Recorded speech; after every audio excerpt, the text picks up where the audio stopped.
सीधी शिवाय नमस्ते दोस्तों। जैसे कि दोस्तों आप सब जानते हो, कल है शुक्रवार का दिन और शुक्रवार के दिन पड़ रही है 10वीं तिथि।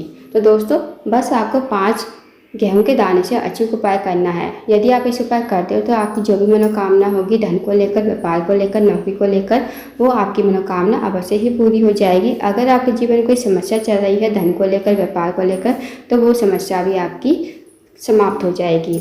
पूज्य गुरु जी कथा को सुनकर उपाय को अच्छे से समझाने का प्रयास करेंगे। तो आइए दोस्तों जानते हैं उपाय कैसे करना है। दोस्तों पहला जो उपाय है वो है मनोकामना पूर्ति के लिए। यदि आपकी कोई विशेष मनोकामना है धन को लेकर, व्यापार को लेकर, नौकरी को लेकर, तो आप इस उपाय को अवश्य कीजिए। इस उपाय को करने के लिए आपको लेना है 1 लोटा जल तांबे के पात्र में, साथ ही आपको लेने हैं गेहूं के दाने आपको लेने हैं। और आप इस उपाय को सुबह से लेकर शाम तक कभी भी कर सकते हो। अब आप चले जाइए शिव जी के मंदिर में। शिव जी के मंदिर में जाकर जो आपके पास 5 गेहूं के दाने हैं, उनमें से 4 गेहूं के दाने आपको गणेश जी के स्थान पर समर्पित करने हैं। दोस्तों अब आप सबको पता होगा कि शिव जी का जो पूरा परिवार है वो जलाधारी पर विराजमान है। तो गणेश जी का जो स्थान होता है जलाधारी के राइट साइड पर होता है। तो वहाँ पर आपको गेहूँ के 4 दाने श्री शिवाय नमः कहते समर्पित कर देने हैं। अब दोस्तों जो आपके पास 1 लोटा जल बचा है और 1 गेहूं का दाना बचा है, वो गेहूं का दाना आपको लोटे के जल में डाल देना है। फिर आपको थोड़ा जल आपको गणेश जी के स्थान पर समर्पित करना है, फिर भगवान कार्तिकेय, फिर माता सरस्वती, फिर पार्वती माता का हस्तकमल, और जो भी जल बचेगा वो आपको शिवलिंग के ठीक ऊपर समर्पित कर देना है श्री शिवाय नमस्तुभ्यम कहते हुए। और आपको अपनी मानी मनोकामना बोलनी है। जो भी आपकी मनोकामना है धन को लेकर, व्यापार को लेकर, नौकरी को लेकर, तो आप अपनी मनोकामना बोलिए। और साथ ही आपको लोटे का जल भी श्री शिवाय नमस्तुभ्यम कहते हुए समर्पित कर देना है। उसके बाद आपको 2 मिनट मंदिर बैठना है, श्री शिवाय नमस्तुभ्यम का जाप करना है। फिर आपको भगवान को प्रणाम करके विनती करके आपको अपने घर पर आ जाना है। तो दोस्तों करके देखिएगा, बहुत ही अचूक विशेष उपाय है। यदि आप इस उपाय करते हो तो आपकी जो भी मनोकामना होगी वो मनोकामना आपकी अवश्य ही पूर्ण हो जाएगी। अब जानते हैं दोस्तों अगले उपाय के बारे में। अगला जो उपाय दोस्तों वह है, अगर आपके जीवन धन की कमी है, पैसों की तंगी या फिर आर्थिक तंगी से बहुत ज़्यादा परेशान हो, आपके घर में माता लक्ष्मी का वास नहीं है, माता लक्ष्मी आपसे रूठी हुई है, तो इस उपाय को अवश्य कीजिए। इस उपाय करने के लिए आपको लेना है 1 लोटा जल तांबे के पात्र में, साथ ही आपको लेना है कमल कट्टा।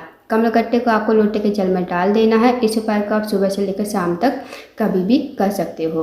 अब आप चले जाइए शिव जी के मंदिर में। शिव जी के मंदिर में जाकर सबसे पहले आपको उत्तर की तरफ मुँह करके खड़ा होना है। भगवान से प्रार्थना करनी है कि हे महादेव, मेरे जीवन में धन की वृद्धि नहीं है, धन की प्राप्ति नहीं है, माता लक्ष्मी का हमारे घर वास नहीं है, माता लक्ष्मी हमसे रूठी हुई है। आप कुछ ऐसी कृपा करें कि हमारे जीवन में कभी धन की कमी ना हो, माता लक्ष्मी हमारे घर में हमेशा वास करे। तो आपको ऐसी प्रार्थना विनती करते हुए लोटे का जल आपको शिवलिंग के ठीक ऊपर समर्पित कर देना है श्री शिवाय नमस्तुभ्यम कहते हुए। 2 मिनट आपको मंदिर बैठना है, श्री शिवाय नमस्तुभ्यम को जाप करना है। फिर आपको भगवान को प्रणाम करके विनती करके आपको अपने घर पर आ जाना है। तो दोस्तों इस उपाय को आप हफ्ते में किसी भी एक दिन करके देखिए, आपको जरूर फायदा देखने को मिलेगा। अगर आप हफ्ते में इस उपाय को नहीं करते हो तो जैसे विशेष तिथि आती है ना, जैसे अमावस्या तिथि, एकादशी तिथि, प्रदोष, शिवरात्रि, इन तिथियों पर अगर आप इस उपाय करते हो तो बहुत ही विशेष फल की प्राप्ति होती है। तो दोस्तों इस उपाय को अवश्य कीजिएगा। अब जानते हैं अगले उपाय के बारे में। दोस्तों अगला जो उपाय है वो है रोग मुक्ति के लिए। यदि आपके घर में कोई व्यक्ति काफ़ी दिन से बीमार पड़ रहा है, उसकी जो बीमारी है दूर होने का नाम नहीं ले रही है, तो आप इस उपाय को अवश्य कीजिए। और दोस्तों इस उपाय को आपको शुक्रवार के दिन ही करना है और किसी दिन आपको इस उपाय को नहीं करना। तो आपको एक स्टील का लोटा लेना है, उसमें आपको जल से भर लेना है, साथ ही आपको डालना है उसमें थोड़ा सा कच्चा दूध। अब आपको इस लोटे के जल को लेकर जाना है, जहाँ भी आपके घर के आसपास समी का पौधा हो वहाँ पर आप चले जाइए। और इस उपाय का आपको शाम के समय यानी कि प्रदोष काल में करना है, इस बात का ध्यान रखना। समी के पौधे के पास पहुंचकर आपको सबसे पहले वहाँ पर खड़े हो जाना है। दोस्तों यदि आपके घर में समी का पौधा है तो वहाँ पर भी आप इस उपाय कर सकते हो। यदि आपके घर में समी का पौधा नहीं है तो आपके घर के आसपास समी का पौधा होगा, वहाँ पर आप चले जाइए। समी के पौधे के पास पहुंचकर आपको सबसे पहले वहाँ पर खड़े हो जाना है। समी के पौधे की जड़ में आपको ये जल समर्पित करना है अवधूतेश्वर महादेव का नाम लेते हुए। दोस्तों आपको नाम ध्यान रखना है, अवधूतेश्वर महादेव का नाम लेते हुए आपको इस जल को समी के पेड़ की जड़ में समर्पित कर देना है। फिर आपको उस रोगी व्यक्ति के लिए प्रार्थना कर लेनी है जो रोगी व्यक्ति आपके घर में काफ़ी लंबे समय से बीमार पड़ा है। इस उपाय का आपको लगातार 5 शुक्रवार करके देखिए। जो भी व्यक्ति आपके घर में बीमार होगा, बड़ी से बड़ी बीमारी होगी, वो बीमारी ठीक हो जाएगी। तो करके देखिएगा दोस्तों, बहुत ही अचूक और विशेष उपाय है। आप जानते हैं दोस्तों अगले उपाय के बारे में।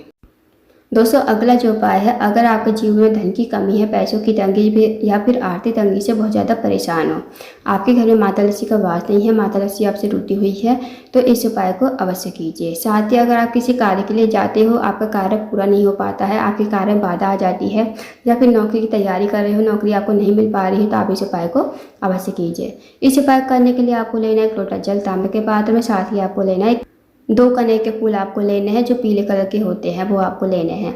अब आपको चले जाना है शिव जी के मंदिर में। इस उपाय का सुबह से लेकर शाम तक कभी भी कर सकते हो। शिव जी के मंदिर में जाकर सबसे पहले आपको 1 लोटा जल शिवलिंग के ऊपर श्री शिवाय नमस्तुभ्यं कहते समर्पित कर देना है। उसके बाद दोस्तों जो आपके पास 2 कनेर के फूल हैं, 2 कनेर के फूल को आप अपने हाथ में रखोगे, भगवान से प्रार्थना करोगे कि हे महादेव, मेरे जीवन का ये कार्य है बहुत दिनों से अटका हुआ है, आप मेरे कार्य को पूर्ण करवाएं। तो आपको ऐसी प्रार्थना विनती करते हुए 2 कनेर के फूल को आपको शिवलिंग के ठीक ऊपर समर्पित कर देना श्री शिवाय नमस्तुभ्यं कहते हुए। फिर आपको 2 मिनट मंदिर बैठना है, श्री शिवाय नमस्तुभ्यं जाप करना है। अब आपको भगवान को प्रणाम करके विनती करके आपको अपने घर पर आ जाना है। तो दोस्तों करके देखिएगा, बहुत ही अच्छी विशेष उपाय है। यदि आप इस उपाय करते हो तो आपकी जो भी मनोकामना होगी, जो भी आपका कार्य अटका हुआ होगा, वो कार्य आपका पूर्ण हो जाएगा। तो दोस्तों ये थे कुछ विशेष उपाय जो आपको शुक्रवार की 10वीं तिथि के दिन करने हैं। इन उपाय को अवश्य कीजिए। अगर आपको जानकारी पसंद आई हो, वीडियो को लाइक करें, शेयर करें, चैनल को जरूर सब्सक्राइब करें, कमेंट बॉक्स में श्री शिवाय नमस्तुभ्यं हर हर महादेव जरूर लिखें।